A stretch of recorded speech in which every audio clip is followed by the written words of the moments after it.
So can you imagine what critics would say if the president lined up the Luo for the whole day only to give them a gorogoro of maize and beans which doesn't cook?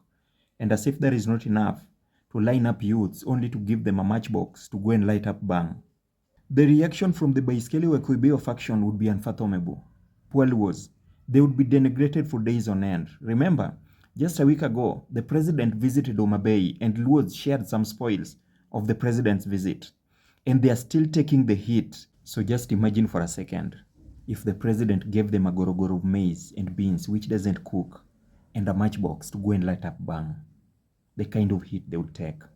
And by the way, whenever you critique the president, don't rope in the Luo. Like some were saying, in Homa Bay, he paid them 2,000 to sleep in a stadium.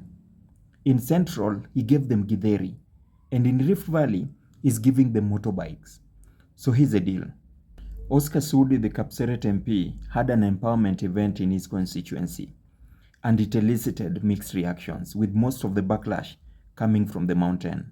And the entitlement was glaring. Rigathi Gachagua, of all the people, accused the president of tribalism. The same man who's been on our TV screens telling us how he only cares for Kikuyus. Anyway, here's the crux of the issue. Other Kenyans are tired of being judged whenever any development agenda is without the mountain. Kibaki had 56% of his civil servants from his tribe. And even as we speak now, it's not an exaggeration that most government bureaucrats are still Kikuyus.